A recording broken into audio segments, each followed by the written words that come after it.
I'm just off a coaching call with a client there who has a couple of big meetings this afternoon at work, and we were talking about some simple, practical strategies that he can do to really kind of calm the nerves and to ensure that he performs at his very best.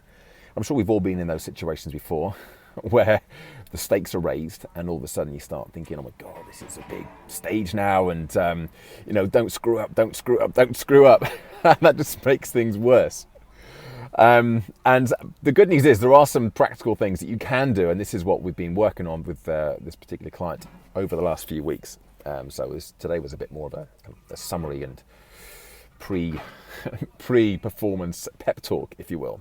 But I want to share 3 of those things with you today because I think that they might be useful to you as well. If you ever have to present in a meeting or from a stage perhaps, and all of a sudden the stakes are being raised and there's higher perceived outcomes or consequences of a good or poor performance. Because let's face it, again, most of us tend to focus on what might go wrong rather than what might go right. And so there's a tendency to think, oh my God, I'm going to screw up. What if I get this wrong? So that's obviously not a great mindset to be in. That's not a good thing to be saying to yourself because it's more than likely that that's what you're going to be focusing your attention on. So let's get into these 3 things. And the first is a really simple one, which is your breath. So when we get stressed or anxious or nervous about something, we all tend to, instead of breathing nice and deeply from the belly, we tend to breathe quite shallowly from the chest. And you may have noticed this before if you've been working on a project, or you've been giving a presentation, or you're sitting there in a meeting, or even just writing a stressy email or finishing a project or something. And you stop and all of a sudden you realize there's all this tension around your abs, and maybe your neck's aching a little bit as well as you've been sort of hunched up, and kind of this poor posture and this poor breathing. And one of the reasons for that is that we've tripped ourselves into this sort of fight and flight arm of the nervous system, where the breathing changes very dramatically. And actually, if we can start changing the breathing, we can change ourselves back into that rest and digest, more relaxed, calm, focused state of mind. So the physiology will affect our psychology and the other way around. And to do that, just take a couple of deep breaths through the belly. So nice deep breaths. It doesn't matter you're breathing through the nose or the mouth. And then exhale. The key is to allow the belly to rise before the chest, because that means that we're activating the diaphragm, which is the primary respiratory muscle of the body. So get the breathing going first of all. And if you're giving a presentation and your eyeballs are on you, then it's not easy to do that as you're presenting, or it's possible, but it's not an easy thing to do. But if you're in a meeting or you're going into a presentation, then it's easy enough to be sat down prior to it or during it and actually just take a couple of these deep breaths and just take a moment to check in with your body, with your physiology, with your breathing. So that's the first thing, get your breathing on side. The second thing is to remind yourself actually that this isn't about you. This is about the audience and the impact that you're hopefully going to have on them. And I remember the first time I presented in a room greater than 400 people a few years ago. I was getting really nervous about going on the stage, and it was a big event. It was my own event over in Ireland. I was co-running it with a couple of other guys, and they'd been on in the morning and I was on. I was thinking, oh my goodness, I get really nervous here. They're really good, comparing myself and all those things. So I had a session with one of my coaches, Heather. Hey, Heather. And she basically said to me exactly that, just to remember that it's not about me. Okay, yeah, people have come to the conference because they want to learn. They want to have some sort of an impact, an effect, a consequence, a change as a result of listening to our messages, collectively my message in my presentation.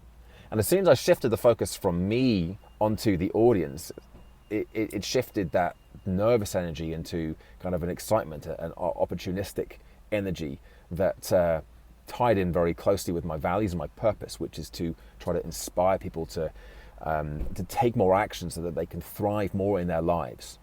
And I realized that this was my opportunity to do that. So that shift away from it's on me, people are looking at me, they're judging me, to I need to help people was a big shift. And so the same thing can be applied to you. If you're thinking people are going to be watching you and judging you, actually the reality is people want you to do well most of the time in a presentation or a meeting, and they just want to get the message that you've got to share. So don't make it about you, make it about the audience. And the third thing to remember is something I got from a kicking coach, a rugby kicking coach, a chap called Dave Allred, a few years ago when I interviewed him about some of the things that he did when he was working with the likes of Johnny Wilkinson. This is a few years back now, but one of the things he said has stuck with me, and I've used time and again, and I've taught myself in many of my programs and in passing, and that is to focus on the process. If you watch any footage of Johnny Wilkinson, or in fact any world-class kickers on in the sport of rugby, or golfers, or whatever the sport is, they'll have a process. They are kind of blocking out. They're aware, but they're blocking out any of the audience size, the spectators, the thought. There's millions of people watching this on TV, and they're focusing on what they need to do, on the process. If you're going into a meeting or you're presenting either a keynote or in a presentation, in a meeting, probably it's something you've done before. It just so happens there's maybe more people in the room, or there are higher stakes. If you focus on that, then it's likely that you'll get overwhelmed and the stress will come in, and that's going to have an impact on your performance, on how you're able to put yourself across.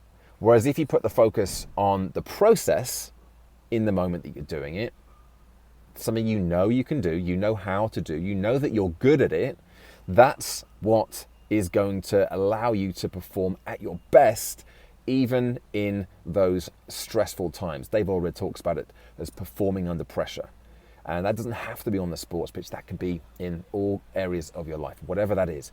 Performing, focusing on the process. So there are my 3 top tips for helping you out if you're going into a meeting or a presentation and there are consequences to it. Maybe you've stepped up to a higher level here and you're playing on a bigger game, which is good, highly recommended, and you're getting a little anxious or nervous or questioning your right to be there, your confidence, then think of those 3 things. Number 1, your breath. Think about your breathing. Number 2, thinking about the fact that this isn't about you, this is about the audience, this is about the message that you have to share. And number 3, focus on the process. I'd love to hear your thoughts on that, and if this is something that you think you would benefit from having some direct support with, then drop me a line and I would love to speak to you about it. My coaching program is currently I am looking for a number of new coaching clients to work with. So if you think you might be a good fit for that, then let me know and we can have a conversation. Bye for now.